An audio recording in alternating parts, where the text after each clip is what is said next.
Hello guys, Eric here from EVM Productions. It's very early morning, and this is my reaction to the UFC 311 post-fight, pre-fight press conference. So as you can see, I'm still in bed. I just woke up, watched the presser, and I wanted to give you guys my instant reaction and some interesting key points. So first off, the overall review. It was a very good press conference, a very fun one. Now, the reason why I'm saying this is because I'm comparing it to what we had continuously last year. These press conferences sucked last year. Last year was so bad, press conference wise, I unsubscribed from the UFC. I've never had that. I know before McGregor, they were really boring sometimes, but always something interesting happened to keep your attention. Nowadays, it was really, really rough. Really rough. And now, this one, I felt, okay, cool. It's not like the guys that really talk too much. I know Marab and his thing, but I knew what he was going to say. That's why, even while watching this, it kind of bored me. Well, not bored me, it cringed me. Made me cringe what he was saying and stuff. And I'll get into that now in a moment. But the point is, I'll give this a solid 7.5 out of 10 for press conference. Really fun energy. The crowd made the whole deal. Really. Um, yeah, it was really fun. I didn't expect it. So again, um, let's go through certain key moments. Now, I'm not going to go in order because I'm not going to go make timestamps just to talk about all this stuff in order. I'm going to throw out a few mishmash of things because this is the stuff that caught my attention and was fun. Sorry, it's just fun. The first thing is people in the comments pointing out the same thing. Dana White saying, LA, you're fired up. Such a dark. That was such bad timing from Dana White because it came out as such a dark joke, essentially. If people just went like, oh, at that moment, it would have made the whole thing even funnier. But yeah, I understand Dana was just happy that everything is. People were so um, excited for the fight that I don't think he thought about his wording that much. Which, how can you? Like, you're used to saying fired up and all that kind of stuff for fights and these kind of events. And now he's not allowed to say the terminology usually. So, yeah, came out as the darkest joke in a long time. Then let's get to something very positive, something I really liked. Yuri Praska. I hate that people didn't understand him. Like, I understood his broken English, and I'm like, see, this is how you know this. It's not my main language. Understood his broken English where he said he shaved his head off and he's donating money to a cancer foundation. It was so awesome. And then when Dana said, "Wait, you're donating 50K," and he said, "I'm matching that," meaning they're getting 100K for this cancer foundation.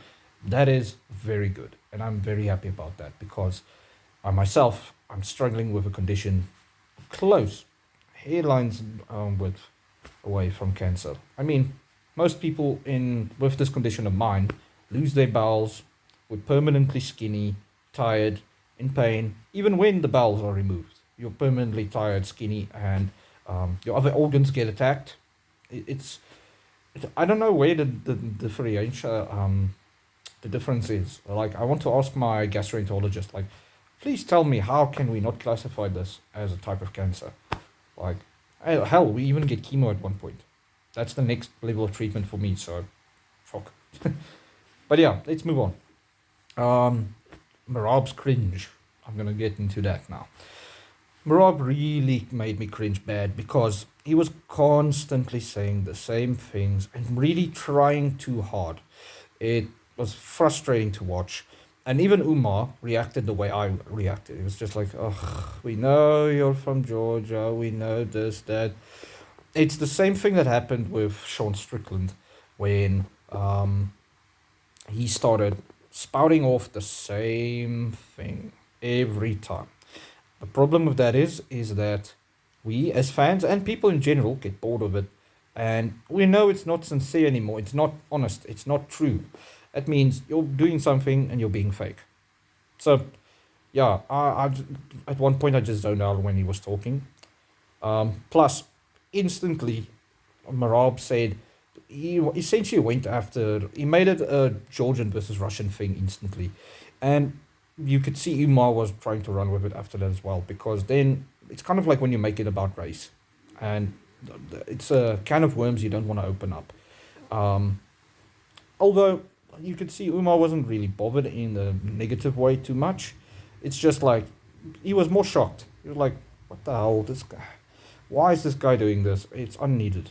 And I think in turn, it's because um, Umar doesn't hit me as the type of person that would have supported what happened to Georgia in that time, no matter what the political climate is.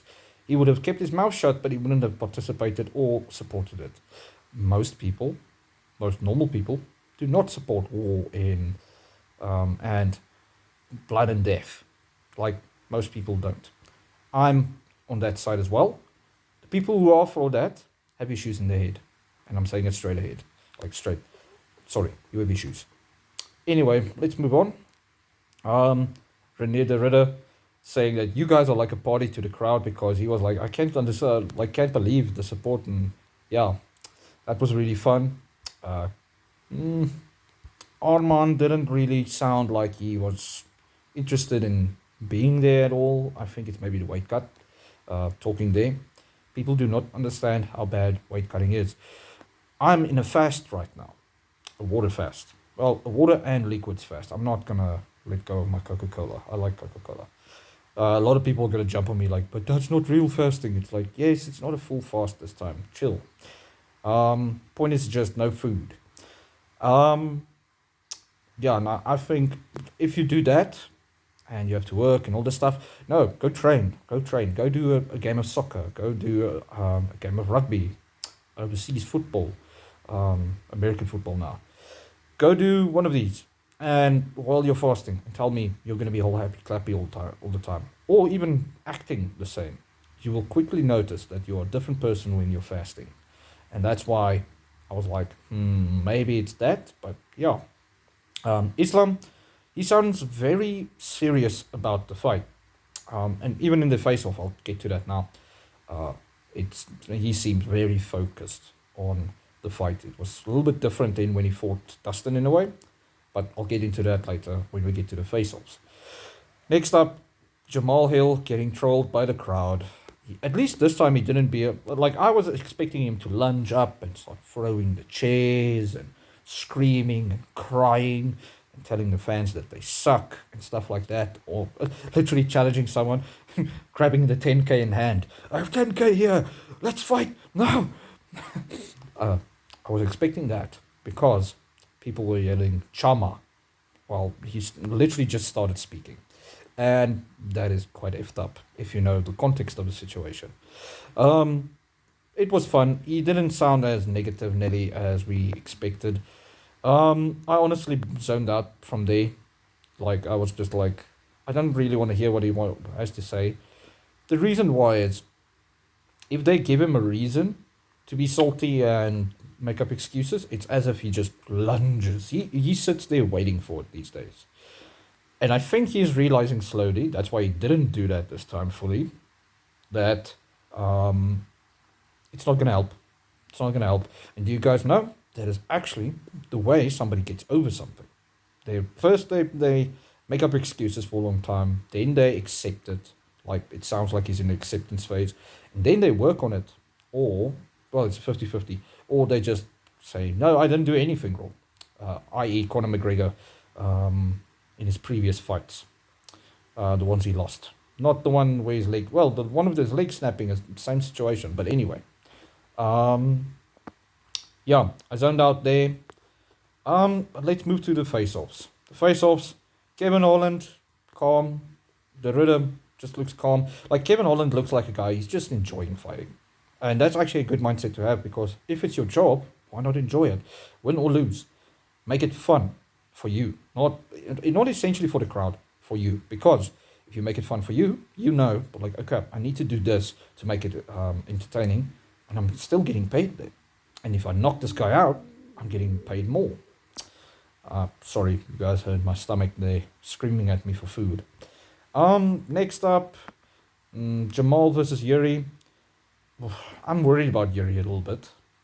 I'm worried about him. Now, you guys know I already picked who I picked, but I'm worried about Yuri because since the first Pereira fight, he's had this scared deer in the headlights face-offs.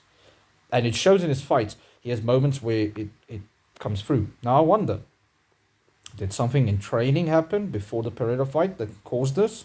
Was it the Pereira fight initially where he got stopped?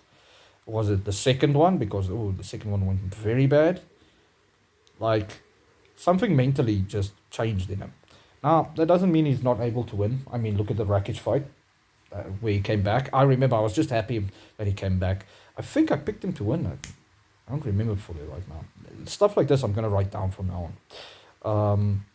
Yeah, I'm going to have like a catalog of the fight cards that I picked. But not the reasons why. If I have to make a breakdown on why, it would be forever. It would, no. Anyway, he looked a little bit scared there. Jamal looked serious. I think Jamal has this thing where, at that moment, he's like imagining Alex Pereira just sleeping him. So he's just very angry. Sorry, guys, I have to make the joke. But no, he just looked locked in.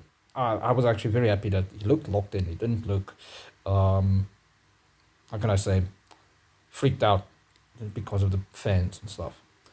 Next up, Merab and Umar. Weird that they stood so far away. I think Umar said in his head, I'll slap this guy if he tries anything. That's why.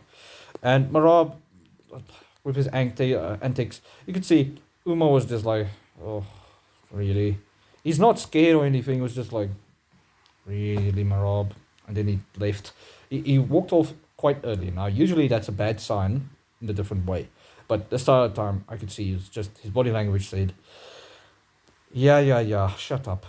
And I'm like that usually as well. If I know that we're going to fight and the day before somebody, then I leave. If somebody wants to fight me, yaps, then I'm just like, cool, man. But if I notice he's yapping, but he's not going to do anything right now, I'll yap a little bit back. And then if I remember, like, oh, he's just yapping, I'm like, oh, then I'll troll him, make him very mad, and then just be like, yeah, man, fuck you, and then leave. Because why should I care if this guy's not really going to do anything? I'm going to do something, hurt him, and then there's going to be excuses. Because then the yapping's going to continue. Because the problem is, guy that's just yapping, not prepared to fight, that's exactly that. He's not prepared to fight. He's going to get hurt. And then he's going to be like, but this happened, and this happened. Shut up. You fucking challenge somebody, you got dropped. Exactly. And that's what Merab's attitude was, just like that. He was just like, this guy's just yapping and I'm going to slap him.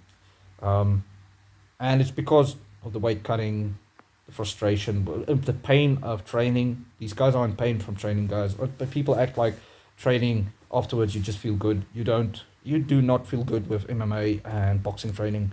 You do not. That's why I respect these guys so much. You don't. Next up, main event, Islam versus Arman. Arman just looked like he didn't want to be there.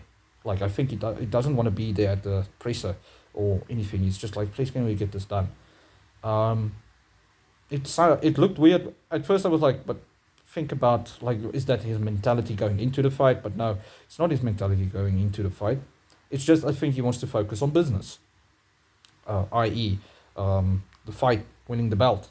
And also weight cutting at that moment. So he looked really disinterested. And then Islam looked very serious. Very serious. Almost like he's angry, but he isn't. He's just very locked in. And I was like, see, his mindset. I respect his mindset a ton. Because this man is like, he's seeing this person as the hardest challenge of his career. Not just another fight. And that's why he wins. That's the best mentality somebody can have. So yeah, great compressor. Long ass video, but so what? It was fun. Cheers, guys. Let me know what you guys thought about the UFC 311 presser. And also, excuse my presentation right now, but it's literally me just waking up. Yeah, cheers, guys. Bye.